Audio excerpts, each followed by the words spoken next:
That way, if you stand like right here. Say that one more time. About the X. Okay, got it. Yes, sir.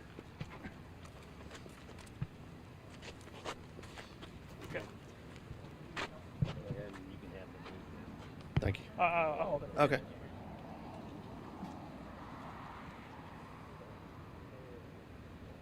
Sheriff? David? Yeah.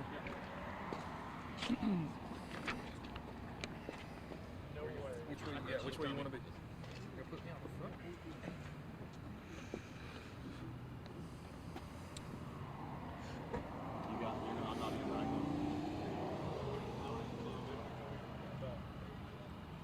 I'll let her get set up in situation. Yeah, that's probably. Yeah, 2.5 minutes you said, or half a minute?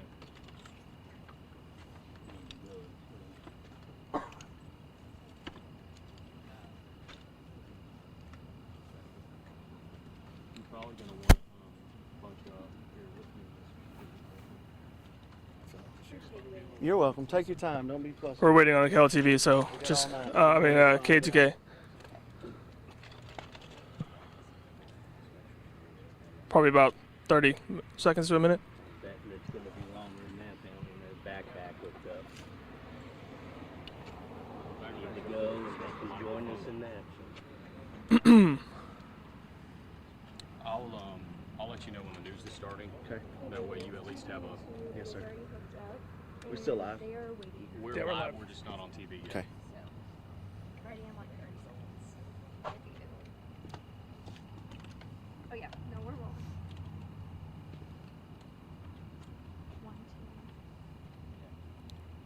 You got it? Will you be? Not yet. Will you be in their frames? I don't think so. Okay. I'm standing in between. Hey, y'all are the media. Y'all know We're what going y'all to are doing. go. Yeah. Need to get your Yeah, we gotta go. Okay, sounds good. If you want to like redo it, just kind of start from the top. Okay, so good evening. I'm Stephen. Oh, wait. Okay. Go ahead. Good evening. I'm Stephen Markasy. I'm Chief Police here at the Jacksonville Police Department. Tonight at approximately 8:30 p.m., multiple law enforcement agencies assisted the Jacksonville Police Department in serving a search warrant at a property on County Road 3509 just west of the Jacksonville city limits for the apprehension of Bobby Michael Dennis, 64 years old, of Jacksonville. Upon arrival, Dennis was immediately located in a wooded area and surrendered to law enforcement. Bobby Dennis was handcuffed with the injured officer's handcuffs. That happened without incident, and he was transported to the Cherokee County Jail.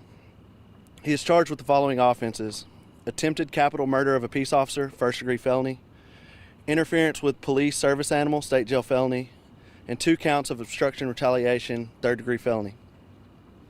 Following multiple days of extensive investigative efforts, numerous agencies worked together to bring this case to a safe resolution. The Jacksonville Police Department would like to extend their sincere gratitude to each and every one of you for your tireless dedication, teamwork, and support throughout this investigation.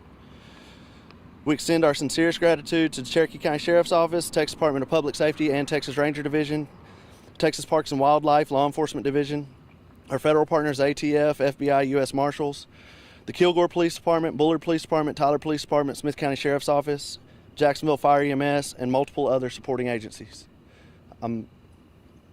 I'll answer any questions. Did you guys get some sort of tip off or just? So we've received hundreds of tips actually, and we have followed up on every one. I will tell you that this was done through investigative police efforts to locate his whereabouts. Y'all found him in like the Cooney area. Is that how that's? Yes, sir. So that's in between here and Frankston. Yes, correct?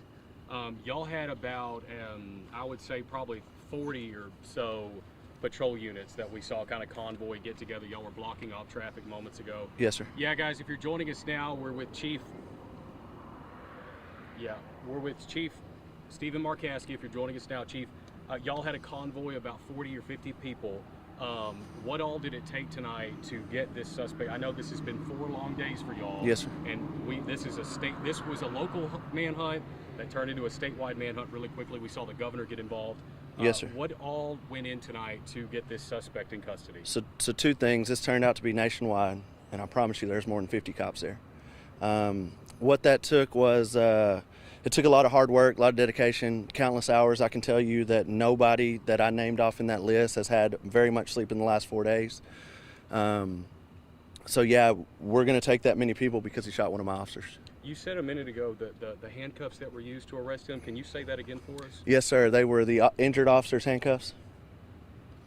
Is that something that y'all would typically do? What led to that decision? That's something I'm going to do out of respect for that officer that's still in the hospital. We saw you at yesterday's press conference. You almost teared up. I think you're getting pretty emotional now. Yes, because sir. This is a big deal to you. Yes, sir. How big was this moment for y'all? I know you were trying to do this as peacefully, and I know Absolutely. you gave him every opportunity. What was this moment for you like tonight? Man, it couldn't have been any better. And I don't mean that just for the men and women that work for me and the men and women that were helping me, but for the suspect himself, for his family, for his friends. Respectfully, this was the best way it could have ended, and I'm glad it did. You kind of touched on a little bit about, I mean, I was out here earlier. I mean, it looked like there was like you might have been able to catch this guy around 4:30ish, but you know, how long was that search for, and being able to take him in to Jacksonville, and with the help of who? Sorry, I'm not sure I understood that question. I think he's talking about the cemetery. Y'all went out to the cemetery today, but that Non-related. Yeah. Yes, sir. But That was today, y'all got the. I mean, we were out here in the parking lot and we saw that convoy. They had closed off this entire parking lot in this intersection right here. Did y'all know 100% that when y'all took off this evening at 8:30 or around 8, that y'all were going to be able to find him potentially? We were pretty certain where he was. I was hopeful that we would be able to find him. I was hopeful he would surrender as he did, which made it easier. Otherwise, we would have been on another manhunt, just in a different location. So that was an immediate resolution, and I thank God that it happened that way, honestly. And you say he surrendered. Was it a peaceful surrender? Yes, sir. So he just came out with his hands up and. Yes, sir. Was there a resident or anything like that? You said it's a wooded area, but I mean, just was there a residence or someone he was staying with or anything like that? So there are multiple homes on a property just south of where he was located in the woods. I didn't make contact with any residents. I came back to the PD to get ready for media because I wanted the community to know immediately. Multiple officers stayed out there and multiple agencies to process the scene. Something else that's not in that press release, because I was typing it while they were processing the scene. In the woods, we did locate what appeared to be the start of a bunker type thing where he was concealing himself. In that bunker, we did find a 9mm pistol. And y'all believed he used an AR-15 as well? Yes, sir.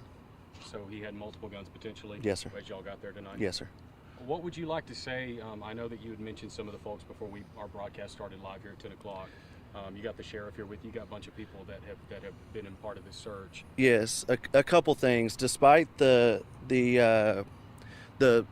feeling that we have as a community now that we're safer, we can't forget that I still have an officer sitting in a hospital who had an additional surgery today. She is a strong woman, probably one of the strongest women I've ever met, and I'm so thankful that I get to work with her. Second off, I will tell you that there have been hundreds of officers through different agencies throughout these last 4 days.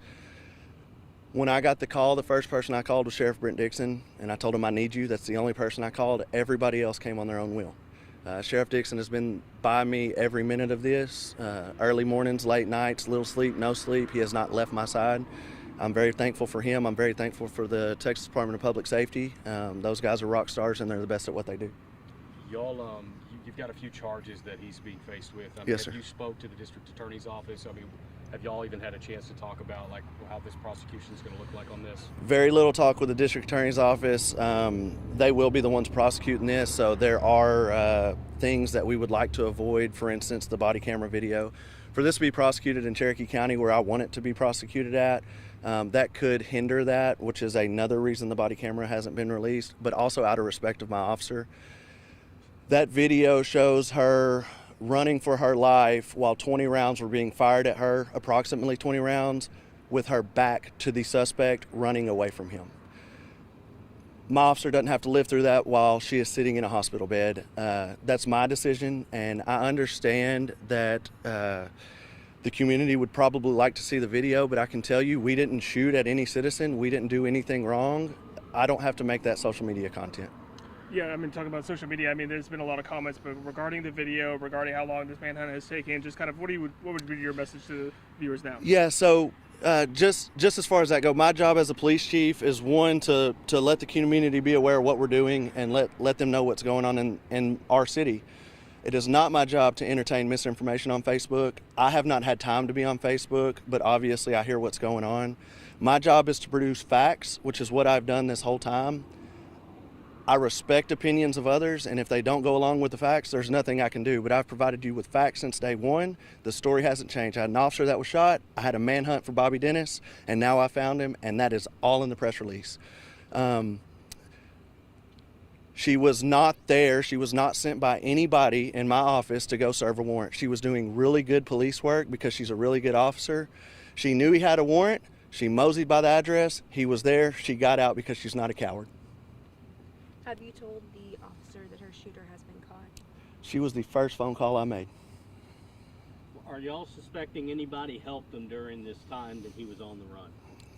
Obviously, and I say that because I know he didn't run to the area that he was at. I assume he got picked up by a car. I won't go into details as to kind of how we tracked where he went and the hours and the time frame of what we tracked and what we knew, but he had help, and we will continue this investigation, and I promise you charges will come to anyone who hindered him that we find out about.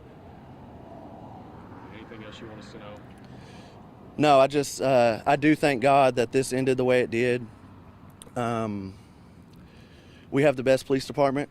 I am a little biased, but as you saw for the last 4 days, I think everyone agree. If you don't, I respect that, but I'm telling you we do. One more question. Yes, ma'am. When you told her that her shooter has been caught, could you tell us that reaction and also an update on how she's doing? We were both crying. She's doing well. Like I said, she's a strong woman.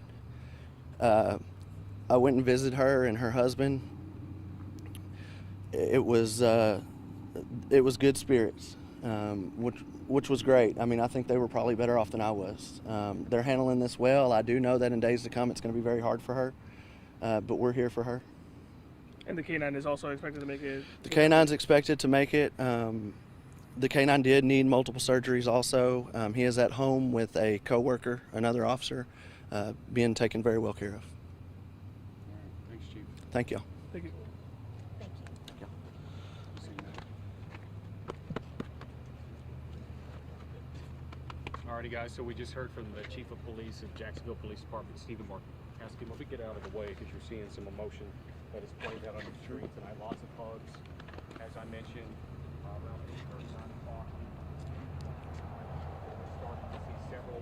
You heard me mention and ask the question of the convoy that took off this evening around 8 o'clock. We learned where they were going. They were going just west of the city of Jacksonville toward Frankston in the Cooning area, and that is where they found the 64-year-old suspect, Bobby Dennis, in a wooded area. You heard him mention the bunker that they found, and we can confirm here tonight, if you're just joining us here on KLTV.